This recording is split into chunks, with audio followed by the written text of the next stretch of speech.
नमस्कार साथियों, मैं रूपाराम शरण। आप देख रहे हो मारवाड़ आंचल न्यूज। दोस्तों, हम आज हैं गीड़ा पंचायत समिति मुख्यालय पर। आज हमारे साथ हैं बायतू विधानसभा के दिग्गज भाजपा के नेता त्रिलोक चंद जी साहण। तो हम आज बात करेंगे त्रिलोक जी को कि आपके अभी इस साल के अंत में विधानसभा के चुनाव भी आ रहे हैं और त्रिलोक जी पिछले 5 सालों से सक्रिय भी है और दिन और रात एक एक आदमी से एक एक गांव से जाकर के लोगों से संपर्क भी कर रहे हैं। तो क्या रुझान है, क्या है आने वाले टाइम में लोगों की क्या रणनीति रहेगी, भाजपा की क्या रणनीति रहेगी, तो इन सब तमाम बातों को लेकर हम बात करते हैं त्रिलोक जी से। साहब, अभी इस साल के अंत में चुनाव भी हैं और भाजपा का क्या माहौल है क्षेत्र में? मैं हर गांव और गली में घूम रहा हूँ और हमको लग रहा है कि इस बार भाजपा इस क्षेत्र से आराम से अपनी सीट निकाली। पिछली बार भाजपा तीसरे नंबर पे रही थी बायतू में, तो अब की बार आपने क्या सुधार किया है जिसकी वजह से भाजपा को आप आपको आश्वस्त है कि भाई इस बार जीतेगी? पिछली बार बीजेपी की सरकार थी और कला जी हमारे विधायक थे और जब 5 साल पूरे होने को लगे तो कांग्रेस ने कई विभागने वाले किए, जिसे लोगों को लगा कि भाई हरीश जी यहाँ एमएलए बन जाएंगे अगर तो हमारे बहुत से सपने पूरे करेंगे। इसी आशा में उन्होंने वोट दिया। दूसरा, हमारी पार्टी का ही एक बागी उम्मीदवार दूसरी पार्टी से खड़ा हो गया, उन्होंने काफ़ी बड़ी मात्रा में वोट दिए, इस कारण से हमारी पार्टी पिछड़ी गई। बाकी इस बार हमको भरोसा है कि हमारी पार्टी निश्चित रूप से बड़े मार्जिन से इस बार इस सीट को होगा। तो क्या हरीश जी ने वादे पूरे नहीं किए क्या? हरीश जी ने बहुत से वादे किए थे। बेरोजगारी भत्ता देने का वादा था, बेरोजगारी भत्ता दे दिया, मगर बेरोजगारी रखी भत्ता हटा दिया। कोई भी परीक्षा सफल नहीं हुई और लोगों को बहुत बड़ी समस्याएं पैदा हुई। बहुत से बच्चे अपने माँ बाप की गाड़ी कमाई का पैसा लेकर परीक्षाएं देते थे। परीक्षा देने के बाद जब वो घर पहुँचते उससे पहले ही सूचना आती कि पेपर आउट हो गया। उसके सिवाय किसानों का कर्जा माफ़ करने का उन्होंने वादा किया, वो पूरा नहीं किया। 3 साल तक किसानों को कृषि अनुदान जो अधिकतम 13,600 रुपये वो नहीं दिए। पिछले साल अनुदान दिया मगर बहुत ही चुनिंदा लोगों को लिया। एक गांव में 30 या 50 लोगों के आए, बाकी लोग उस अनुदान का इंतजार कर रहे। और इस बार भी अभी तक किसी का भी कृषि अनुदान नहीं आया था। इसके अतिरिक्त सहकारी समितियों का लोन पहले 1% से 1,50,000 रुपये प्रति सदस्य मिलता था। कांग्रेस सरकार ने आने के बाद 40,000 से शुरू करके अभी 60-70,000 रुपये दे रही है। महंगाई बढ़ी है, उल्टा इसमें सीमा बननी थी मगर इस सरकार ने वो घटा दी। और बहुत से सदस्यों की हिस्सा राशि 5 से 7,000 रुपये प्रति सदस्य फालतू पड़ी है। इसके लिए हमने बहुत संघर्ष किया मगर अभी तक हमको उसकी सफलता नहीं मिली। इसके अतिरिक्त सरकार की शिक्षकों की गलत नीति, स्तरबंद नीति के कारण इस क्षेत्र के अधिकतर स्कूल खाली पड़े हैं, बच्चों की पढ़ाई बाधित हो रही है और अधिकतर स्कूल 2-4 अध्यापकों के भरोसे है। कोई भी फर्स्ट ग्रेड और सेकेंड ग्रेड का टीचर अभी उपलब्ध नहीं है।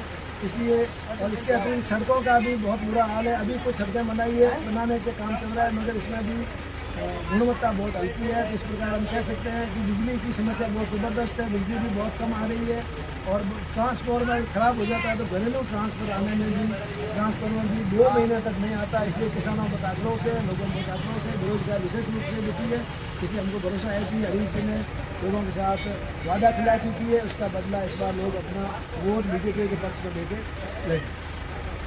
कांग्रेस का आरोप है कि पिछले भाजपा राज में पंडित दीनदयाल योजना के तहत जो भी काम हुआ वो बहुत ही घटिया और निम्न स्तर का हुआ है, जिससे थोड़ा बहुत लोड लेते ही वो ट्रांसफार्मर जल जाते हैं। क्या ये बात सही है? ये बात बिल्कुल गलत है। दीनदयाल योजना भारत सरकार की बहुत बेहतरीन योजना थी। उसका लक्ष्य था कि हर घर में बल्ब जले और लोगों को प्रकाश मिल सके। बीजेपी सरकार ने काफ़ी अच्छा काम किया, उसके बाद सरकार बदल गई और कांग्रेस सरकार ने गलत नीति से ये काम पूरा नहीं किया। और चीफ सेक्रेटरी ने अपना एफिडेविट दिया कि राजस्थान के सभी परिवार बिजली से जुड़ चुके हैं, जबकि वास्तव में वो जुड़ नहीं पाए थे। अभी भी बहुत से परिवार हैं जो अभी तक दीनदयाल योजना से वंचित है।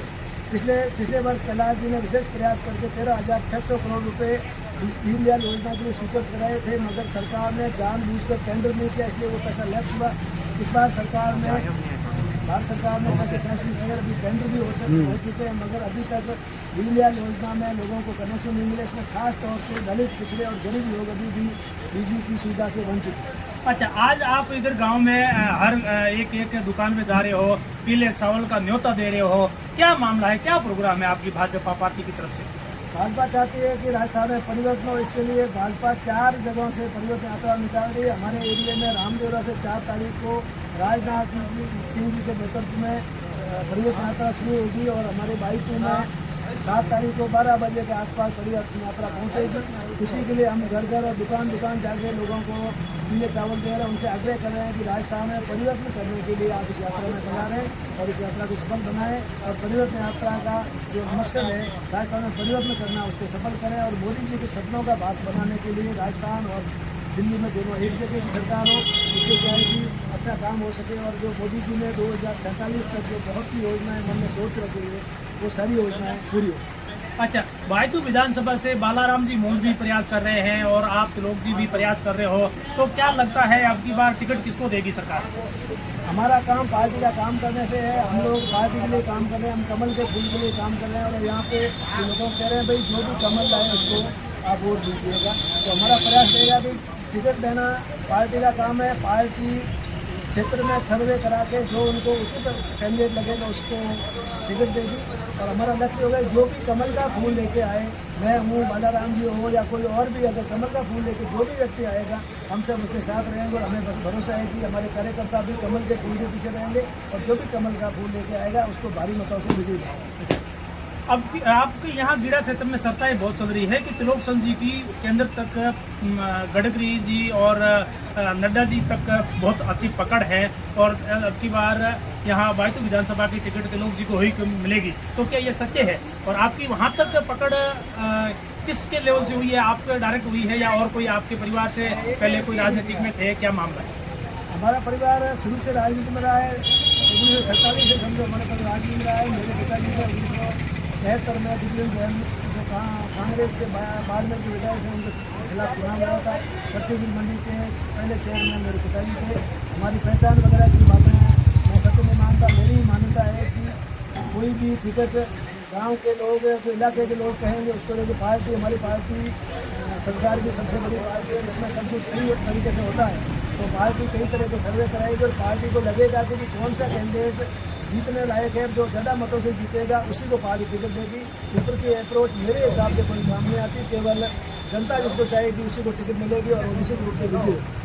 अच्छा, इस बायतू विधानसभा के अंदर रालोपा के युवा नेता और पिछली बार यहाँ से विधायक का चुनाव भी लड़े थे उमेदराम जी बेनीवाल पिछले 5 सालों से लगातार संघर्ष कर रहे हैं और युवा लोग हैं जो इनकी बहुत अच्छी पकड़ बता रहे हैं, तो आपका रालोपा को लेकर के आपको क्या कहना है?